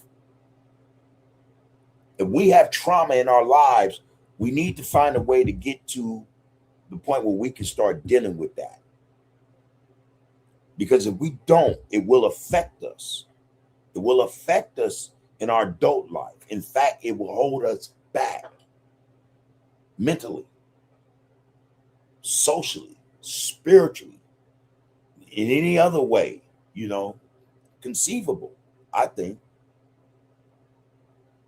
Real spit, man. Real spit, man. So, yeah, this mentality a lot of us have, and we see it all the time. I see it on social media, man, like it's nobody's business. I see grown ass dudes, and the way they carry on, I'm like, you ain't dealt with some shit, bro. Yeah, you ain't dealt with some shit, bro. That's why you do what you do. Why you carry on the way you do. Why you don't see no harm in bringing harm and bringing this trash, this toxicity to the people. That's what that is, man. Real respect. And I know, most of us, we'll get defensive real quick. Like, ain't nothing happened to me. I was talking to the homie Lon, man, the other day. And we just chopping it up, man. We chopping it up. And he said to him, man, Bub, man, that bully shit is traumatic. I said, man, tell me about it.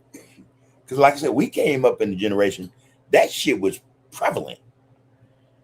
And I don't give a damn who the hell you thought you was. There was always a bigger bully than you. You know what I'm saying? I've seen it. We had a homie named Michael Stubbs. The baddest of the bad did not fuck with Michael Stubbs. And he was a bully. The dude had one eye, when his eyes was messed up, we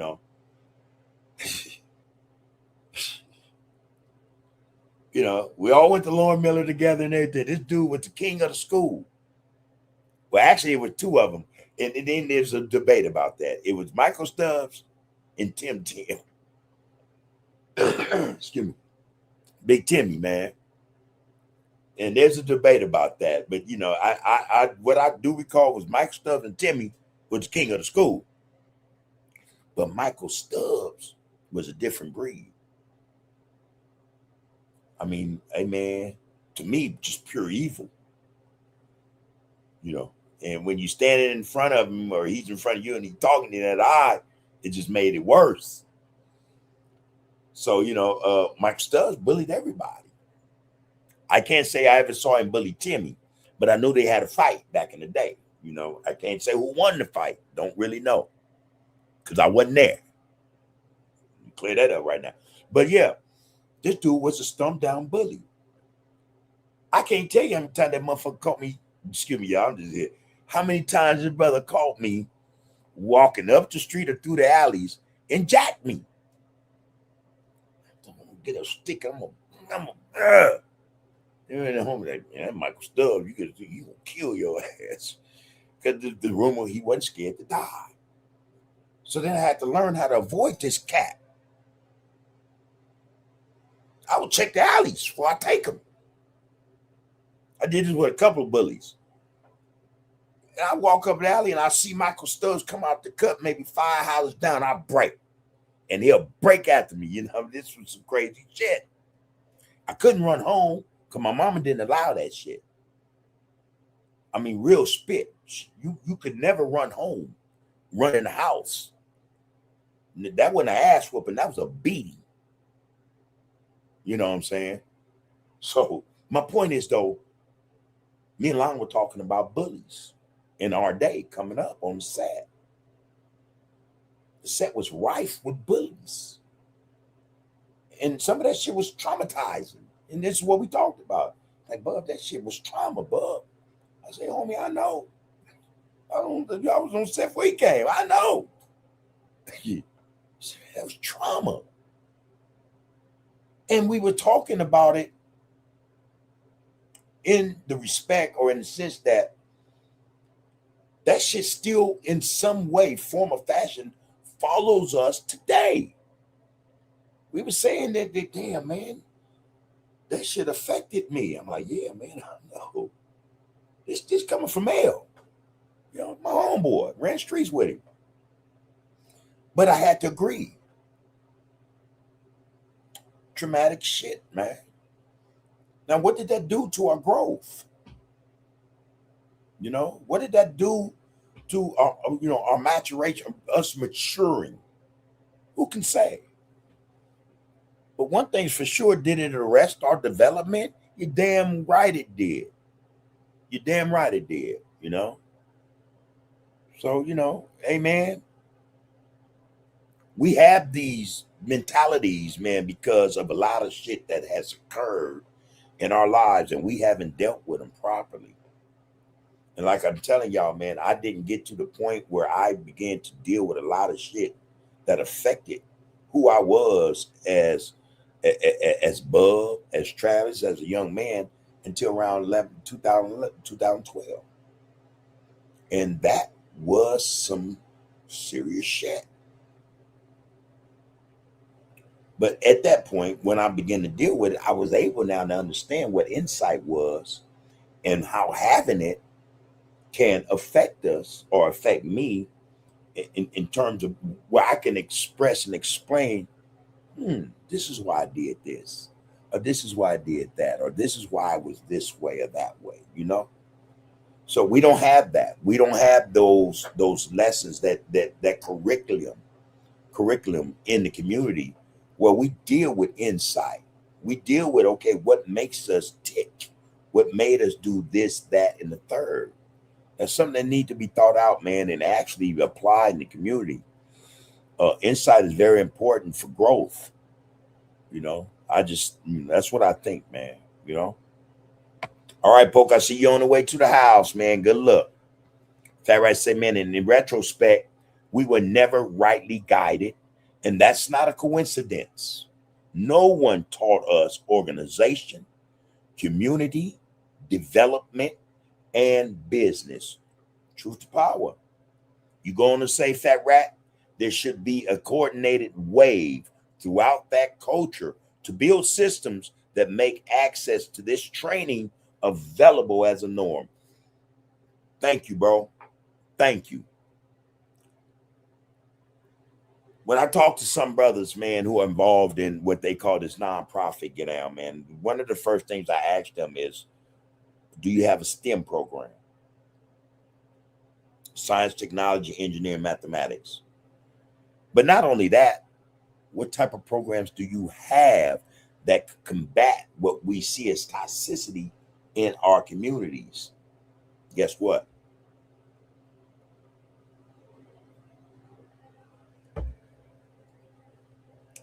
There aren't any.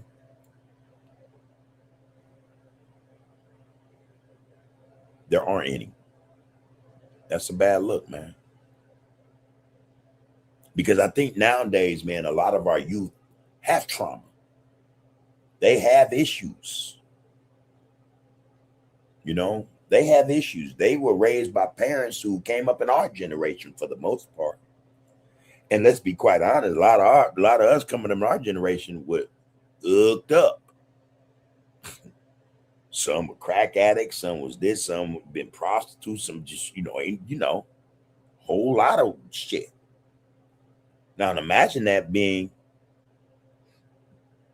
not just exposed to that child or youth, but being exercised around them. You know what I mean? Them being exposed in such ways where, you ain't supposed to bring kids into this type of shit. You ask yourself, man, why do so many of our young brothers want to be pimps? Where did that come from? What is that about? And I'm not saying all of them, but there's a nice number of them, and not just on Hoover, but from everywhere now. Young brothers want to be pimps. That got to come from somewhere, man. Anyway, man. Hey, Fat Rat, real speak, man, real spit. There should be a coordinated wave throughout that culture to build systems that make access to this training available as a norm. And like I say, man, I talked to some brothers, man, and I want to know, what do they provide in terms of programs and services that can build up the youth? Something that they could, make available to you that will help combat all the shit that they're seeing and going through. In fact, I say, man, we are the byproduct of a protracted psycho war, so it's safe to put a blanket on us as damaged souls. Damn, bro. You started your shit. In fact, I said, man, there's the starting point then, bub. And I agree. And when I speak to back in the day when the police came through and did them sweeps and they removed whoever, could have been in that role as big homie, teacher, confidant, whatever. They removed them. Now, let's speak truth to power. A lot of them weren't that type leader, that real leader type. Talk, hey man, what's up, man? What you doing, young homie? Why you ain't in school? Where your books at? Da da da. We had those. Truth to power. We had those, but not in abundance. We had those that say, man, own your own business. You gonna hustle? Take that money, man, and start you a business, man. Get out the hustle game. This is what you do, A, B, and C. We had those, but not in abundance. You know what I'm saying? Real spit, man. We had them. But we didn't have enough. We didn't have enough of them. All right? And therein lies the problem. Henry said, man, I think we all had a bully in our lives. LOL. That's true. And I'm not trying to make like Hoover had the most. Man, listen. On Hoover, man, you had, listen. Whatever set you went on, it was a bully. More than one. So you had to traverse through all that shit. I mean, real spit, man. We had a homie come out of the hundreds, out of Salos. This homie in his road dog at the time used to come and just, think they just gonna take our bikes and shit. You know, it's back in the day now. You know, walk up be like, let me ride this bike. The first thing you think, I'm going to take this ass whooping, man, because no, you ain't riding my bike, man. You know? But this was some shit we had to deal with all the time. All the time. Trust me. Bullies breeded bullies. You know. But yeah, I'm quite sure there was a bully that everybody, well, most of us had to deal with growing up. Real spit. Yeah. I want to show this clip right quick. I see time has elapsed. Let me show this clip right quick because I think it's powerful. I just like it for, you know, what it's saying as well as what it's showing. And I'm pretty sure some of you brothers in this and sisters are going to relate to this. Real tight stuff. All right. Boom. There you go. Let me get up in there. Let me shut that one down.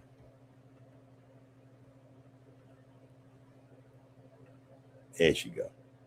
This sister here about the business. She about it. Check this out. Uh-oh. All y'all people is all the same. That's what y'all teach in your house. But black people don't teach that hate in our house. You need to understand that. Yeah. We don't teach hate in our house. Y'all teach hate in y'all house. Y'all narcissists. But you ain't gonna play that shit with me, yes. Because I'm not a slave. I never came from Africa. I'm an indigenous person to this country. You shut up. Let me tell you instead of what your mama taught you. Let me tell you the truth. I'm the queen in this motherfucker. You understand me? You came from my color. Black make every color. You understand me? Black make every. Your people are going extinct. And that's why you're mad. You can't procreate. That's what eugenics was about. That's what eugenics, the Darwin theory, because y'all know the truth. I've been waiting to say this. I've been waiting to say this all my life. You're mad because only black people have the genes to procreate. And y'all know the truth. You come from me. A black person can make any color in Africa, white with blue eyes and blonde hair, just like you. Have a twin, one my color and one your color. It's called Esau and Jacob. You be quiet. You can take me to jail. You're mad. Go ahead. Now let me let my people know the truth on this motherfucker. Esau and Jacob, you mad because the promise is coming to my people, and you think we stole the birthright, but it's shut up, bitch. It's coming to us.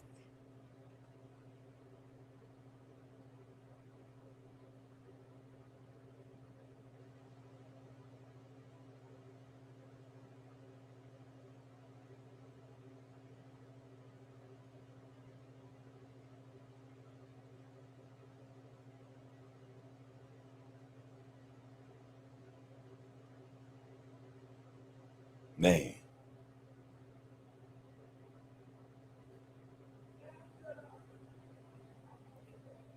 Oh. Yeah, don't worry about it. The sound went off intentionally. That's how it's But you need to understand, you don't run America anymore. Everyone feed it. All y'all people is all the same. That's what y'all teach in your house. But black people don't teach that hate in our house. You need to understand that. Yeah. We don't teach hate in our house. Y'all teach hate in y'all house. Y'all narcissists. But you ain't gonna play that shit with me, yes. Because I'm not a slave. I never came from Africa. I'm an indigenous person to this country. You shut up. Let me tell you instead of what your mama taught you. Let me tell you the truth. I'm the queen in this motherfucker. You understand me? You came from my color. Black make every color. You understand me? Black make every. Your people are going extinct. And that's why you're mad. You can't procreate. That's what eugenics was about. That's what eugenics, the Darwin theory, because y'all know the truth. I've been waiting to say this. I've been waiting to say this all my life. You're mad because only black people have the genes to procreate. And y'all know the truth. You come from me. A black person can make any color in Africa, white with blue eyes and blonde hair, just like you. Have a twin, one my color and one your color. It's called Esau and Jacob. You be quiet. You can take me to jail. You're mad. Go ahead. Now let me let my people know the truth on this motherfucker. Esau and Jacob, you mad because the promise is coming to my people, and you think we stole the birthright, but it's shut up, bitch. bitch. It's coming to us. Yeah. I just had to play that, man. And just so you guys know, there was nothing wrong with the volume. That's how it cut off, you know. This is just how it cut off.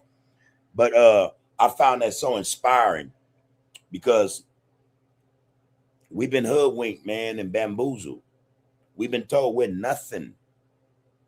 We're nobody. And that's how we act. We act like nothing ass people, man, like nobodies. You know? We come from something, man, that's,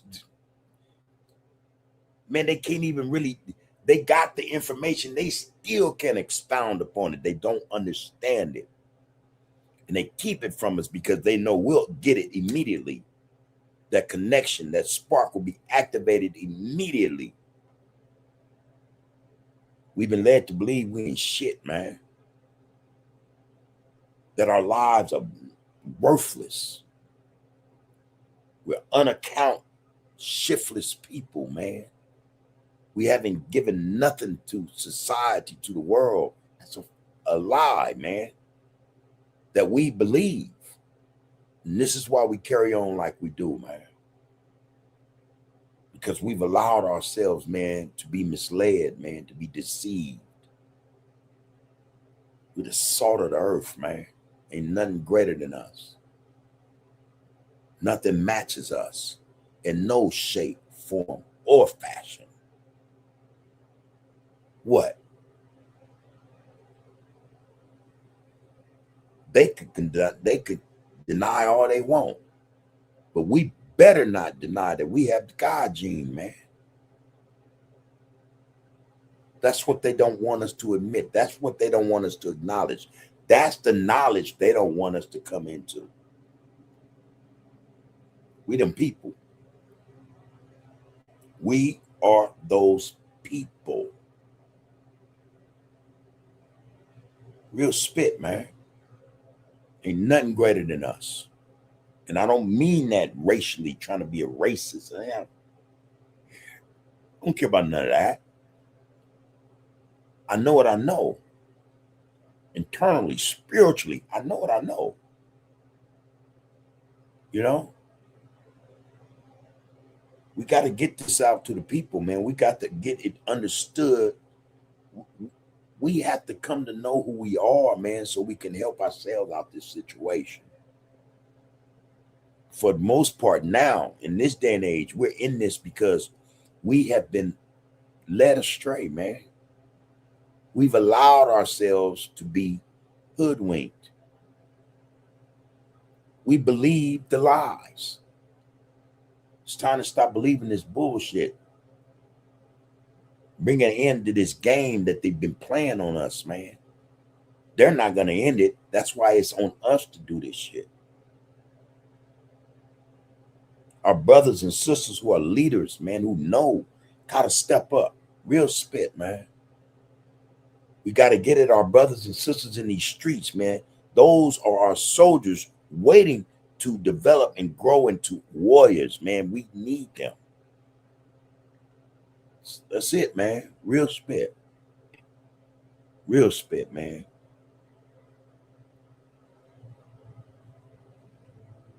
Real spit, man. I mean, anything less than that, man, is a disservice that we're doing to ourselves, man. They've already committed the act against us. They've already done that. Now it's on us, man, to not do that to ourselves anymore, man. To stop that process. To stop this shit, man. Get a hold of ourselves. You know? That's what it's about. I think that's what it's about. One second.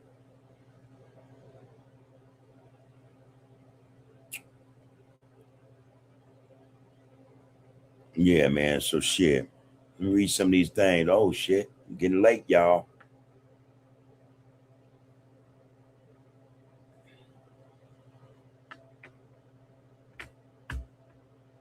We got Fat Rat started. Love it. Whether you know it or not, Fat Rat, I love it. And you know who I miss? I miss seeing him to get on y'all. Brother Al, man. Rakufu's not here tonight. He contacted me earlier. I know he's all right, man. Missing nonetheless. Brother Al, man, Rakufu, Fat Rat, man, Chris, man, Alonzo, crazy ass.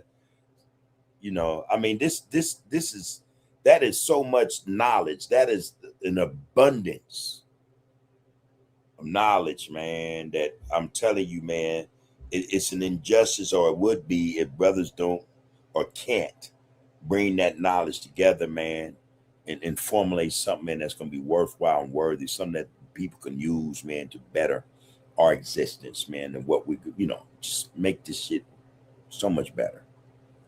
It's an injustice, man, that brothers don't come together, man, and bring change. Not just to themselves, because they've done that, but to the people, man. That's some real shit, man. I think that's such an injustice, man. All right. Fat Rat say 99% of the homies need a psych eval. I used to be in that category, Fat Rat. I'm telling you, I sat up in prison and I was upset because they told me if I even wanted to start thinking about going home, I got to sit down with a psych. Now, I don't know about the rest of y'all, but growing up as a kid, we didn't play that in the community. You know, it would, you know, our thing was, you know, black people don't go see psychiatrists, you know, not like that, you know, not on a scale where, you know, 50%, 40%, 30% we're going to sit up with psychs to be evaluated. You know, we didn't do that. But so, yeah, man, that happened to me, man. And I have to admit, man, that initially I was like, man, this is some bullshit. I got to thinking about what my mama used to say about all that stuff and all that, man. But I understood that it was a prerequisite for me to gain my freedom. You know what I'm saying? And it didn't make matters worse when I decided, okay, I got to do this if I want to go home. And they sent me to this white lady. So I go in the office, and she's at a, she's sitting this way, and I'm entering this way. So I can't really see her straight away. So I walk around, boom, and the chair's in front of her desk, her laptop. She haven't seen you now, sit down. I look. She looks up. Her lips were bigger than mine. Her nose, I don't know how she was even able to breathe out that motherfucker, like it wasn't even there. Her cheekbones and just all this construction was done. And my first thought was, ain't this a witch? You know, the B word. Ain't this the B word? Y'all won't have me come and do a psych eval with this. And she got more issues than me. I saw that off the bat, man. I found that just so, it was insulting initially. And then, you know, after I thought about it and I shared it with a few people, I started laughing. I said, these are the people that they have conducting these people have issues that they can't even help themselves with. How the hell they're going to write an evaluation on me and I see her problem. I mean, it's right before me, and I just couldn't understand it, man. The craziest thing. But I went on with psych eval. Every time I went in there, in my mind, I'm listening, but I'm like, you got to be crazy. I think I'm listening to anything you tell. You know what I mean? It was crazy, man. But yeah, I did that psych eval. A lot of brothers actually do need them. I do agree. I do agree, bro. Let me finish this, though. Fat Rat said 99% of the homies need a psych eval and a treatment plan to help them navigate their own vices and impediments. That auditing technology in Scientology gets straight to it. They call it clearing.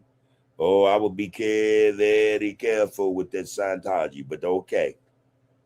I'll be very careful. Ron Hubbard, engrams, you said. They call it clearing or engrams. Okay. Fat Rat said, man, that albinism,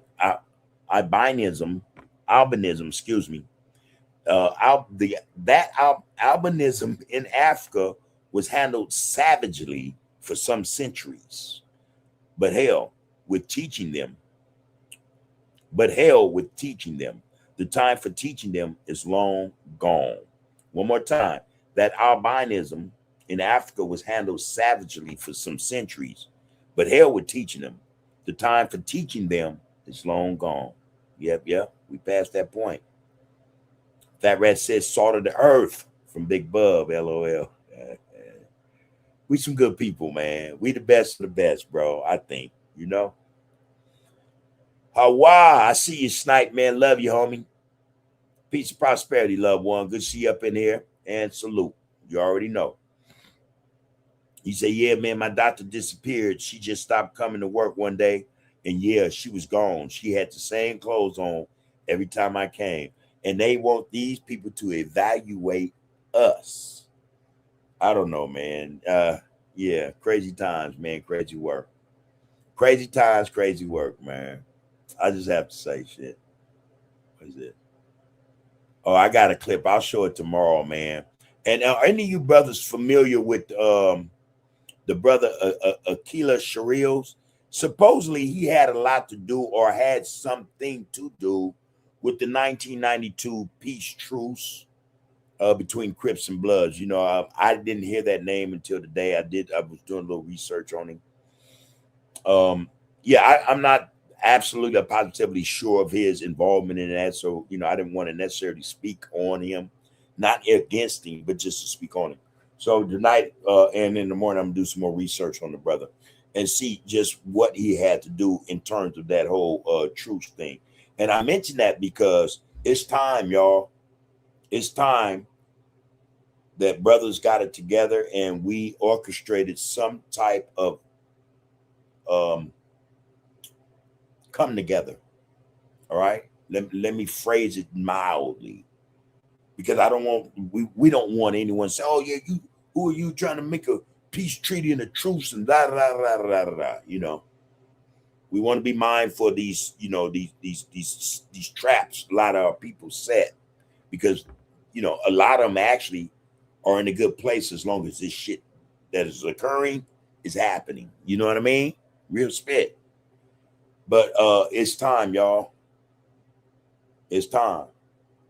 You know, I think I said this a month or so ago. Wasn't even a month ago. I got to start making these phone calls and give us some, hey, man, it's time. What we going to do? Let's do it. Next month will be, I think, the second year anniversary of that sit down we had a couple of years ago, which was, I tell you, it was phenomenal. It was a good look. You know, it was a good look, man.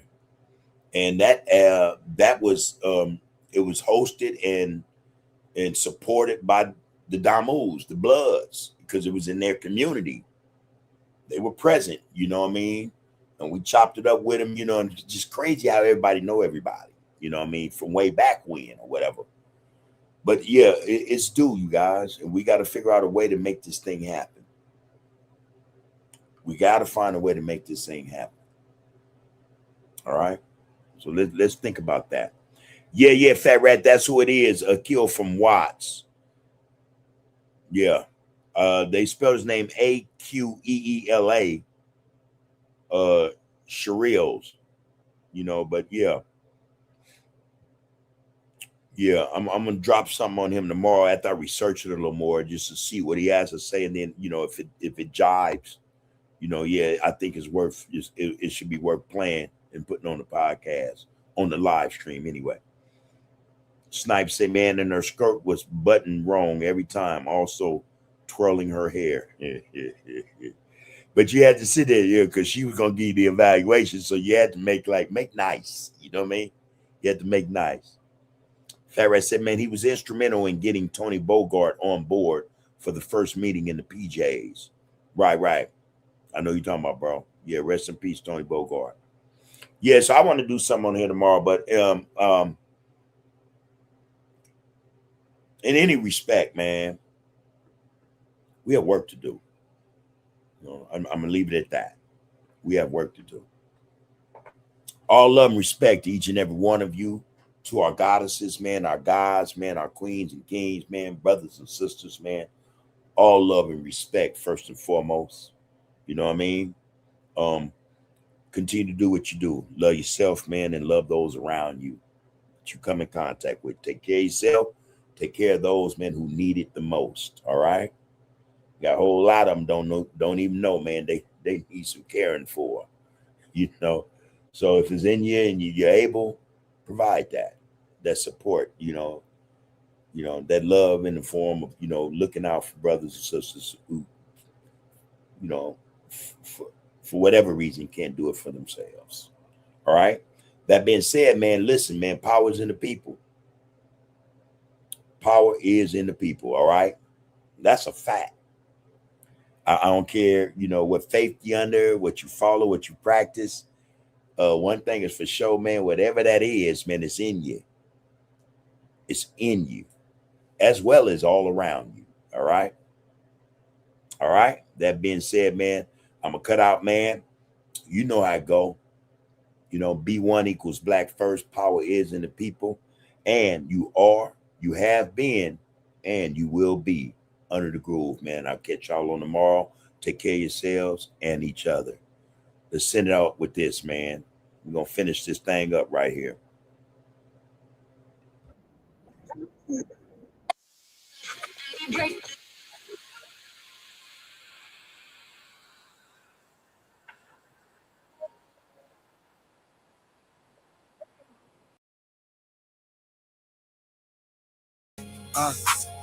We can't afford to wait under the groove. This ain't about where you started, it's about where you headed. The lessons from the past are the words that protect us. Every OG got a story, every big homie got a duty. Don't just tell the youth what's wrong, show them what's possible truly. Teach ownership, teach discipline, teach knowledge of self, teach them building the future. It's the ultimate wealth, no more watching our brothers fall victim to the streets. It's time we put the healing back into our communities. From Los Angeles streets to every city across the nation. We need consciousness, unity, and family. Restoration. So when they ask, what's under your groove? Tell them, consciousness, knowledge, wisdom, unity, community, family, love. Because when we change our minds, we change our future. And that's under the groove. This message is for all of the OGs and big homies. It's up to us to teach the youth. It's up to us to pass down the knowledge. It's up to us to show them there's another way. Not destruction, but creation. Not division, but unity. Not anger, but wisdom. The future is watching what we do today. So reach back, guide the next generation, and leave something greater behind. Under the groove.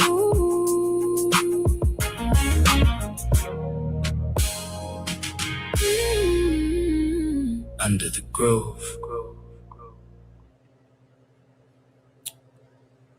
All right, everybody, have a good night. One love, people.